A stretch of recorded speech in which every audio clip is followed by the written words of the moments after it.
Beetroot இருந்துச்சுன்னா ஒரு வாட்டியாச்சும் இந்த பார்பி சட்னி ட்ரை பண்ணி பாருங்க. இது வந்து தோசை, இட்லி, சப்பாத்திக்கு செம்ம காம்பினேஷன்ங்க. எப்படி பண்ணலாங்கிறத பார்க்கலாம்.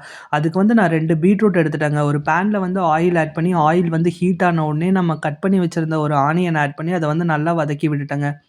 அது வந்து நல்லா வதங்குன உடனே ஒரு 4 கார்லிக் கூடவே வந்து 2 வரமிளகா ஆட் பண்ணி, அத வந்து வதக்கி விட்டுட்டேங்க. அது வதங்குன உடனே ஒரு தக்காளி ஆட் பண்ணி, அதையும் நல்லா வதக்கி விட்டுட்டேங்க. அது வதங்குன உடனே இப்ப நம்ம கட் பண்ணி வச்சிருந்த பீட்ரூட் ஆட் பண்ணி, அத வந்து பீட்ரூட் லைட்டா குக் ஆன உடனே தேவைக்கு அளவா சால்ட் போட்டு நல்லா கொஞ்சம் மிக்ஸ் பண்ணிக்கலாம். மிக்ஸ் பண்ணதுக்கப்புறம் ஒரு கொஞ்சமா புளி ஆட் பண்ணி அதையும் மிக்ஸ் பண்ணி விட்டுக்கலாம். இப்போ வந்து ஒரு மிக்ஸி ஜார்ல வந்து அத சேஞ்ச் பண்ணிக்கலாம்.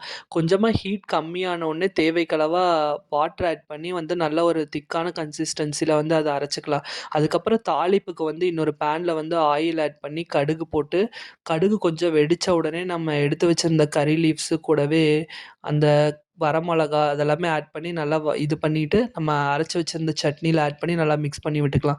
இப்போ சர்வ் பண்றக்கு ரெடி ஆயிருச்சு. இது மறக்காம நீங்க ட்ரை பண்ணி பார்த்துட்டு எப்படி இருந்துச்சுன்னு சொல்லுங்க. நானும் டேஸ்ட் பார்த்தேங்க.